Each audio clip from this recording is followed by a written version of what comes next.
What's up, everybody? This is your boy Chris Surratt, bringing you another edition of the Car Concierge Show's Week in Review, where we touch on a couple of subjects that we found exciting this week and bring it to you. First off, we're going to head over to sports. We're going to talk about a little situation with Ryan Garcia and Devin Haney. And we find that Ryan Garcia had failed a PD test and he had to pay for it. Let's check it out. Ryan Garcia's victory over Devin Haney has been overturned by the New York State Athletic Commission after Garcia tested positive for the banned substance ostarine. This decision changes the fight's result to a no contest, restoring Haney's undefeated record. Ostarine is an anabolic agent considered a safer alternative to steroids and is listed on the World Anti-Doping Agency's 2024 prohibited list. As part of a settlement between Garcia's legal team and the NISAC, Garcia has been suspended for at least 1 year starting from the date of the fight, which was on April 20th in Brooklyn. Additionally, he must forfeit his entire $1.1 million purse to Golden Boy Promotions and pay a $10,000 fine to the commission. Garcia's New York State professional boxer license will be suspended until April 20th, 2025. In April, the 25-year-old Garcia knocked Devin Haney down 3 times, giving the WBC super lightweight champion his first professional defeat in a dramatic upset. The commission's decision is significant because it changes Garcia's victory over Haney to a no contest, restoring Haney's undefeated record of 31-0. After Dan Rafael tweeted the breaking news about Ryan Garcia, stating, "Breaking, Ryan Garcia/legal team have made settlement agreement with NISAC. He has agreed to the following: suspension of at least 1 year, forfeiture of his $1.1 million official contract purse goes to GB, Haney may get percent, $10,000 fine, state max. Fight officially a no contest." Devin Haney retweeted his tweet saying, "Thank you to the commission for doing the right thing and making the right decision. I don't understand how Golden Boy is getting any money as if they took any punches. They haven't even spoke out about this PED situation." The social media space has been filled with so many tweets from Ryan Garcia and Devin Haney about the decision of their match, which happened in April. Ryan Garcia took to his page stating also, "I really hope boxing good without me. I fought everyone and was willing to. They have turned their back on me. I'm innocent. I stand by that. I don't care what everyone says. Gunyo my head, I say I didn't take PEDs." Devin Haney even posted himself having a dance. What is your say on this matter? Was the judgment fair, or you think Ryan Garcia is innocent? I'm not sure if he's innocent or not. I'm not a big Devin Haney fan. I still think that Devin Haney lost that fight. He did lose that fight. PDs aside, the Ashewan route ain't going to give Ryan Garcia the spinach power to beat Devin Haney. He beat him. And it should still say that he lost that fight. So, shout out to Ryan Garcia. I hope he continue to not let them take this 1.1 million. Hell, I'll be continuing to fight it, of course, because I don't want them to take that money from me. $1.1 million. That's crazy, and that which goes to Golden Boy. I don't understand that at all. So. It's a messed up situation. Shout out to both of them. Shout out to Haney for being undefeated. And shout out to Ryan Garcia for beating Haney in that fight. So, let's move on. So, next up, we're going to jump into the music industry. And we're going to talk about the simple fact that a lot of us were absolutely wrong about Drake beating Kendrick in that this era rap battle. Kendrick Lamar has taken it to a super duper another level. His song "They Not Like Us" is #1 on the Billboard 100. That in itself would prove that he won this battle, but the fact is that he had an event, a concert event during this Juneteenth time, which he named Ken and Friends, and it showed to be awesome. Everybody was there. Kendrick Lamar may have kicked off his set during Wednesday evening's Ken and Friends, the pop-out, with a powerful performance of Euphoria, one of the numerous diss tracks the Compton lyricist has directed at Drake amid their ongoing rap beef. However, The true essence of the Juneteenth event was to highlight and celebrate unity among West Coast talent. More than 24 artists from across LA made appearances, showcasing the rich diversity and collaborative spirit of the region's music scene. "This is unity, y'all just don't know, man," Lamar proclaimed, capturing the moment with a group photo of over 25 artists on stage. Instructing everyone to shout, "One West," Lamar emphasized the collective strength and solidarity of the West Coast artists, turning the concert into a powerful testament to their shared identity and mutual respect. And the amount of friends he had was awesome.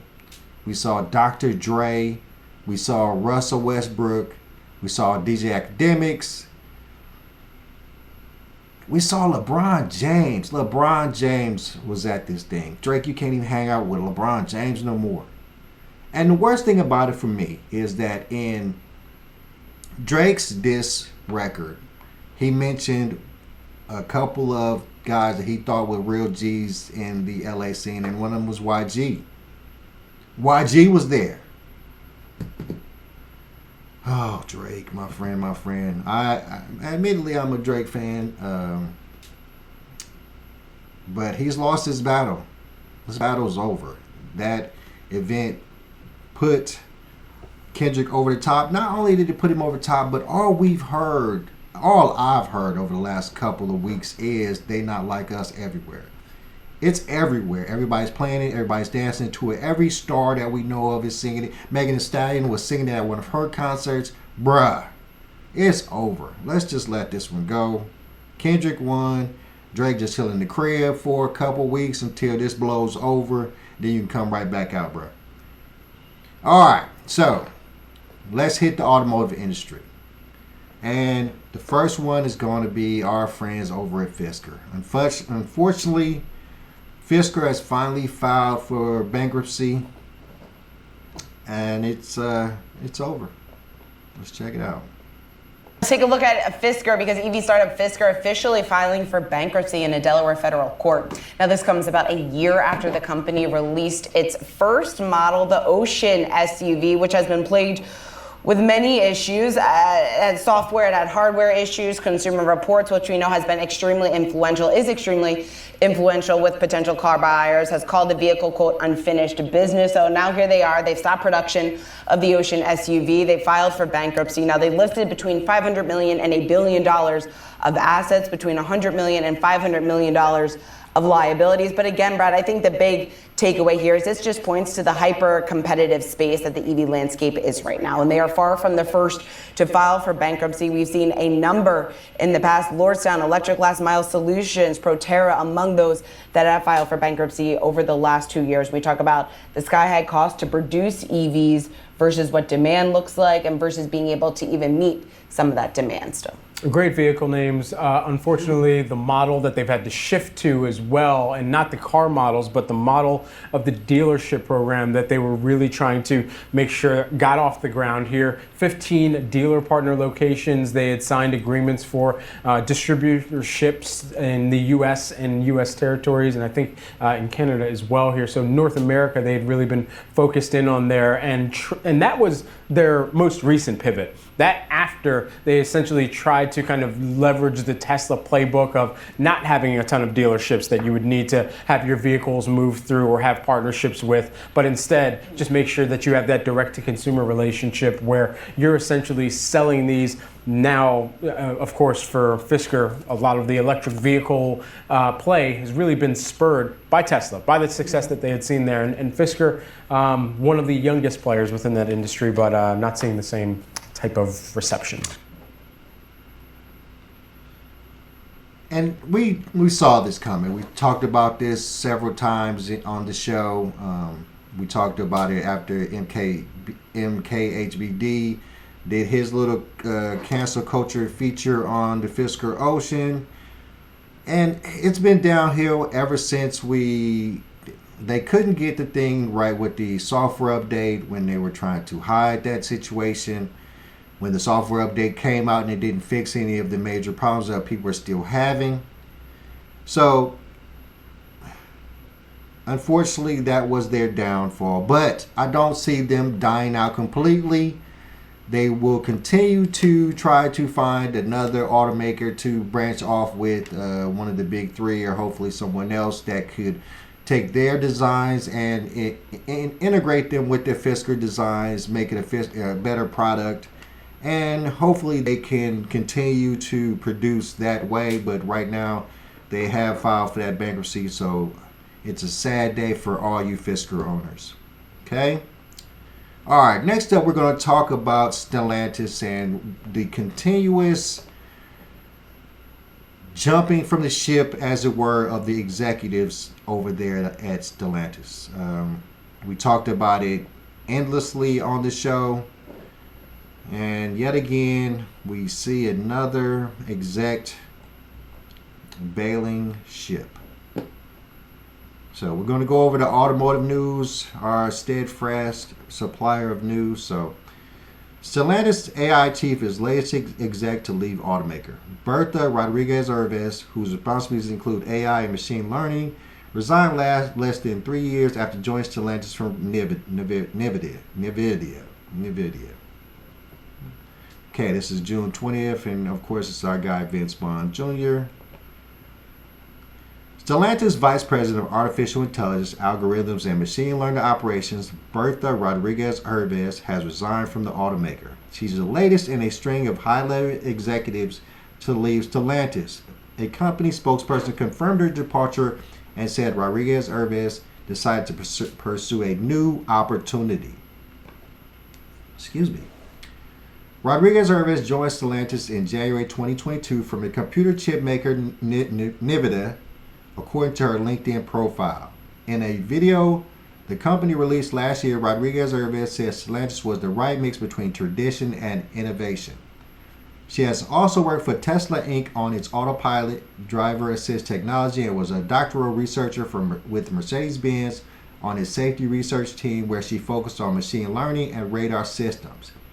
Stellantis maintains high talent density, and we remain committed to talent development and succession planning throughout the year to ensure continuity, the spokesperson said in a statement. Our strong team is well equipped to continue the excellent work achieved so far. The Stellantis anticipates that its next generation technology platforms include STLA AutoDrive, STLA Brain, and STLA Smart Cockpit would be ready by the end of 2024, the spokesperson said. Rodriguez-Urvez detailed the AutoDrive system June 12 during a software demo at the automaker's proving grounds in Chelsea, Michigan. Stellantis says AutoDrive leverages the capabilities of STLA Brain and STLA Smart Cockpit to deliver useful and continuously updated advanced system technology that's intuitive, robust, and inspires driver confidence. All right, so now, what's the problem with this? Now, we've seen this. Okay, this is just, my friends, we have to understand that this is just proof that there's something going on in the top of Stellantis. I would go as far as to say that I think that Stellantis is probably going to be sold here in the near future, and the bigwigs and all the executives that are jumping ship are already in the know, and there's stuff that we as a consumer, as the small guys, do not know, and they do because they are executives. This has been happening for massively over the last couple of months. And this is, particularly for this person, this executive is exactly who Stellantis needs. I mean, she drives the EV industry. She has all the intelligence to take it further the way they need it to be taken further. She's leaving for new opportunities. Are they not providing her financially? What are they doing that she would leave? They need her. They should be breaking their backs to make sure she stays. With the competition of the EV industry, this is a person that you definitely need in your ranks. And she is leaving for new opportunities, and they're letting her. We have to understand that this is a bigger play. The attack that has been on the automotive industry as of late has been massive, and it's going to lead into our last subject, but we have to see that this is so much a bigger thing. All of these execs leaving Stellantis at the top, all the problems that the big three has been having with the UAW, with the layoffs, it's just a sign of a massive situation in the world, really. So let's jump into this last subject real quick. And as you all know, there's been a massive cyber attack against all the automakers worldwide. There's a massive cyber attack against CDK Global, which CDK Global's software systems run at the very least 75% of dealerships across the Americas. Across America. And they're crippled. They are absolutely crippled. Specifically, service departments. Service departments rely on them for so many things, where it comes from repair orders to final billing to situations where they use these systems to fix the vehicles. But sales have been crippled. The payroll is based through CDK Global. All these systems are crippled. So what we're going to do right now, we're going to go over the timeline of this cyber attack and everything that's going on. And we're going to touch on how big a deal this really is for me and for you in our near future. And of course, we're going to stick with automotive news as always.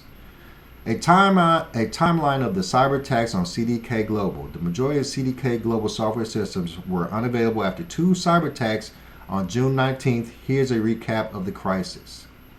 This is June 21st by Georgia Hall.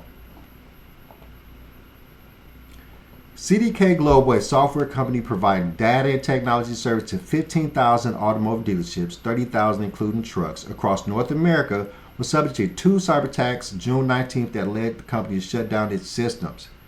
Dealerships rely on CDK software for parts, service, accounting, finance, and insurance, vehicle inventory, and cashier operations. With CDK systems disrupted, including dealership management systems, dealerships have resorted to manual operations, processing sales and orders using pen and paper.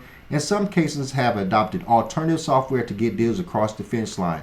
Reynolds and Reynolds, y'all better get in where y'all fit in right now. Business interruptions could lead to deferred but not lost vehicle sales. However, service business could be lost. CDK is a private company that analysts believe dominates the DMS market by a wide margin. I would beg to say that CDK covers at least 75% of the automotive software market right now. Crazy. The shutdown threatens to curtail thousands of the new vehicle transactions that take place daily across the North American auto retail segment, and right in the heart of summer sales promotions and industry's push to clear inventory buildups on dealer lots. We will continue to closely watch the situation with CDK and plan to update this timeline with future news stories about the cyber attacks. Complete coverage of the CDK Global cyber attack. June 19th. CDK Global acknowledged it was hit by a cyber attack early that morning and was investigating. The company shut down a majority of its. The company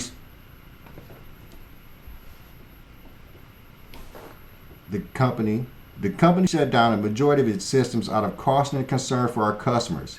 It said in a note to customers, dealerships across the nation and in Canada were left unable to log into software systems that need to process deals, sell parts, or handle repair orders.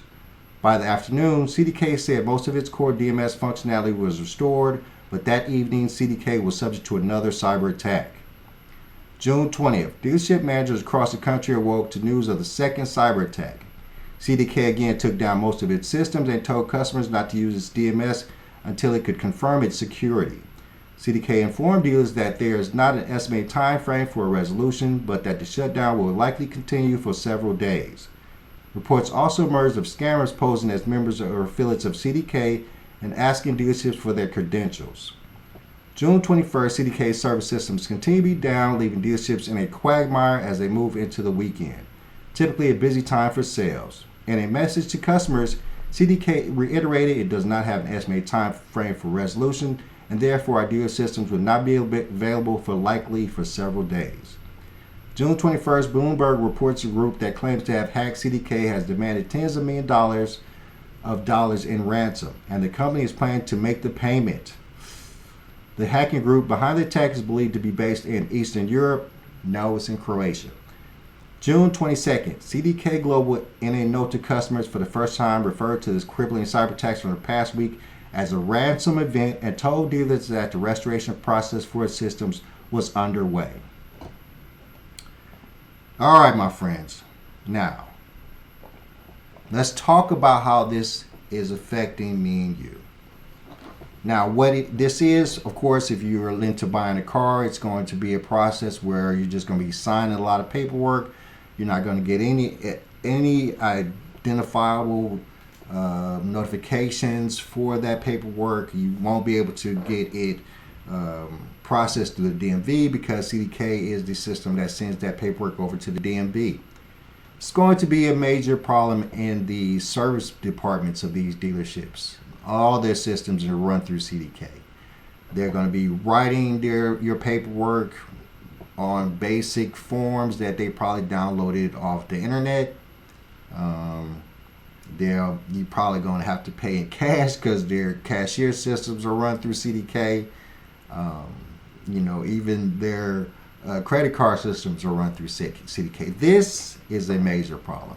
And the bigger thing is that there has been a massive attack on the automotive industry. Matter of fact, there's been a massive attack on both of the big industries that we work in: real estate, housing, and automotive. Real estate went through a major lawsuit with the National Association of Realtors. They don't know how buyer agents are being paid now. They had a whole bunch of SA situations as well. Major attacks on them. Now it's the automotive industry's turn. The automotive industry went through the major attack when it went through the situation with the UAW and the big threes. They're going through massive layoffs at all of the dealerships, all of the factories, massive layoffs at the UAW, massive layoffs at Stellantis. And now this, crippling them to the point where they can't even sell cars, they can't do service on cars, they're losing massive amounts of money. And we have to see the play. This is a bigger play. And it's attack from, you can tell to some degree that it is attack from outside of the Americas. Think about it this way. When the Chinese tariffs came down, that was very detrimental to the Chinese industry. That tariff also is affecting the automotive industry here as they get a lot of their parts from China. But this attack is disrupting everything. All the money that they need to cover all of the losses they had from the UAW losses, from the lack of market share because of the new EV industry that is taking over.